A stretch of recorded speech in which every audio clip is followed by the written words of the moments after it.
Welcome to On the Record, Updates and Echoes, a podcast by the Pocahontas Record Democrat. I'm Erin Summers. We have a new sponsor this month. Thanks to the Pocahontas County Fair Board for sponsoring us for the month of July.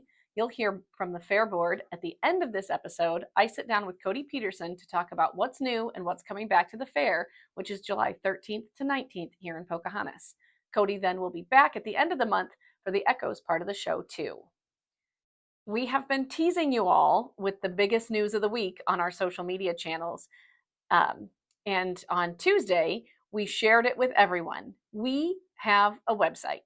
Access to the website is free for 2 months, and then it will be an add-on to your print subscription, or you can have just an online subscription. We'll have e-editions. You'll have access to news from the Record Democrat, the Lorenz Sun, and the BV County Journal, sports from both papers, all kinds of great articles, pictures, more than what you can find just in the print editions.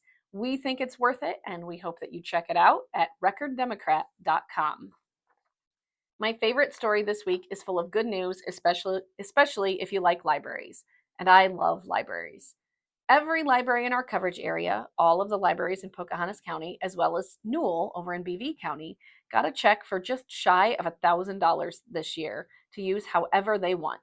The money came from a Des Moines woman who died a few years ago and who left millions of dollars to libraries, senior centers, and other charitable groups and organizations. You can read the story in all 3 of our papers. Eric Gertis, the genius behind our digital marketing campaign this last week, also sat down with State Representative Wendy Larson to talk to her about complaints from some Pocahontas residents, as well as to get her thoughts on solar installations on farms and other hot button topics. You can read that story in all 3 of our papers as well. Iowa Ag Secretary Mike Naig came to Pocahontas last week too. I talked with him after he visited Pro Co-op in Pocahontas, mostly about solar installations on farmland in Iowa. You can find that story in all 3 papers. Going through court filings last week, I found one in which the charges weren't terribly severe, but the story itself was pretty wild. So I'm reading through the narrative and I keep going, what? A lady from Minnesota drove through Pocahontas County on Memorial Day weekend. She was going 80 miles an hour on Highway 4 on the Saturday of a holiday weekend. Of course she got pulled over. The deputy goes up to talk to her and smells weed. He asks her if she has marijuana in the car. Yes, she says, and pulls out a medical marijuana card. Tells him she's got a handful of joints in the car, thinking that will be enough to get him to leave her alone.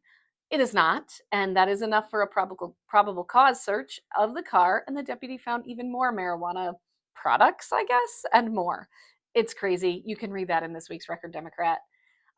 Gilmore City residents were told to lock down their homes and vehicles last week after a man fled from police. Law enforcement didn't find him that night, but a tip led them to him the next day. Read that story in this week's RD as well. And finally, in the Record Democrat, you can find a handful of photos from PAC's Youth Theater Camp, and even more pictures on our SmugMug page, recorddemocrat.smugmug.com. This makeup was great and made for some really cute photos. I hope you enjoy them as much as I enjoyed taking them. PAC summer sports teams are doing really well and getting some statewide notice. The softball team is ranked first in Class 2A in Bound, the app and website devoted to high school sports. The Indians were 6-1 for the week. This week, PAC is at Southeast Valley June 29th, at Humboldt June 30th, and they host East Sac County on July 1st. The Indians will host either South Central Calhoun or Westwood on July 8th in a Class 2A Region 6 quarterfinal game in Pocahontas at 7 p.m. And then I saw on Facebook this morning the Iowa High School Baseball Coaches Association ranked the PAC baseball team 10th in Class 2A, I guess just as of this morning. Pocahontas area was 3-2 last week with wins over Manson, Northwest Webster, Webster City, and West Bend Mallard, and losses to Emmitsburg and Spencer. The Newell Fonda softball team clinched the Twin Lakes Conference title with a 10-0 record in the conference this year. They were 5-1 this week. The Mustangs play 4 regular season games before the postseason starts in 1A next week. They host GTRA June 29th, play at Audubon June 30th, play at Kingsley Pearson July 1st, and then they're at Humboldt July 2nd. They open postseason play at Fonda July 8th against either Galen Catholic or Trinity Christian at 7 p.m. And as I'm looking at my script here that I wrote, I forgot to write down what their ranking was because they are also ranked through the Iowa Girls High School Athletic Union. So I acknowledge that. Also, apparently, in my rush to finish this script, I did not write down anything about the Newell Fonda baseball team. They just they had a split week. It was an okay week, and they're getting ready for postseason play. They start on July 3rd. Up next is my interview with Cody Peterson. All right. Welcome to the Echoes part of the show. I'm Erin Summers. With me today is Cody Peterson with the Pocahontas County Fair Board. Cody, thank you for coming in and talking to me today. No problem. And thanks for sponsoring our podcast this month. We're very excited to have you as sponsors. I love fairs. I love all the fairs. I go to the fairs. So tell me, like, just how are things going as you guys are getting ready for the 2026 fair? I think it's going pretty good. We got some stuff to do to the grounds yet, but I think all the things are starting to line up. We're a few weeks away, so this is when it gets really busy, right? Yeah, definitely. Have you got anything that's coming new this year? I know we got a carnival. Okay, so tell me a little bit about the carnival. How did you guys decide to? We're hoping it brings more people out there and Okay. get some more people on the grounds, more kids, I guess. Will there be like wristbands or what do you do? Okay. Yeah, all day wristbands, I believe. Oh, nice. I think I'm not 100% sure on the details of that. Okay. But. Well, you can let us know. We'll put more in the paper when it gets closer. Yep. All right. Yep. Why do you think these fairs, these expos are so important? You know, we're here in small town, rural part of the state. Why are these fairs important? I think it gets the young kids involved, especially like even the static exhibits and the livestock exhibits. Teaches them responsibility. Yes. And time management skills. Yeah, taking care of any sort of animal or any of that stuff takes a lot of dedication, hard work. Yeah. Do you ever have, families show up and those kids have not seen the animals in person before? Sometimes. Yeah. Yeah. Yeah. Were you in 4-H or FFA or both? Yeah, I was in 4-H my whole life, and then FFA my whole life, my whole career too, I guess, or whatever you want to call it. Did you take livestock? Yep, I always showed cattle, and then I had some sheep at the fair too. What were your favorite projects to take to fair? Did you just do livestock or Definitely, do static? I did static like my first couple of years, and that wasn't my deal. You don't want to do like arts and crafts? No, definitely not.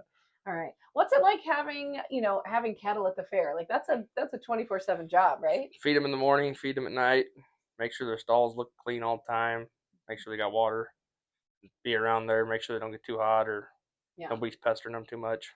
No kids poking at them. Do kids poke at them sometimes? Oh, sometimes. I'm sure they do. Which most of the time they're tame enough that they don't really bother. Yeah, but still, it's still an animal and you don't always know how they're going to react. Definitely. Yeah. Why do you think it's so important? I mean, maybe we kind of talked about this a little bit, but just to go over it again, like what are some lessons you learned from the fair? Definitely responsibility, I would say. And I mean, if you don't feed your calf every day, you're not going to make the rate of gain at the fair. Sure. So you got to keep a close eye on that or whatever, and responsibility, and dedication. Yeah. What do you love most about the fair every year? I suppose the social aspect, seeing people, talking to people, and just being there. I've always loved the fair. I was always at the fair the whole time. Okay. I never wanted to go home. Oh, sure. Did you camp? Oh, yeah. Nice. Yeah. You mentioned there's a carnival. What other entertainment? I see you've got a schedule here with us. Tell us a little bit more about what we can expect at this year's fair. Thursday night, El Bombo's going to be there. Oh, nice. And then Friday night, Will Lawson's going to be there. Nice. And then Saturday night, I thought there was a band, but maybe there's not. Well, maybe it'll be a surprise. Yeah, it might be a surprise. All right. And then we will have we usually have a fair schedule in the paper, kind of in the advance of the fair. People can also find you on Facebook if they're looking for updates. Yep. The Pocahontas County Fair is our Facebook page, I believe. Okay. All right. Anything else you'd want people to know about the fair? Oh, I don't know. There's livestock shows about every day. Always a meal at night, so come out and get yourself a pork patty meal on Thursday, pork chop meal on Friday, and then steak sandwich supper on Saturday, and then turkey tenders on Sunday. Nice. All right. Yeah. Well, thank you so much. I appreciate it. No problem. All right. And thanks for listening.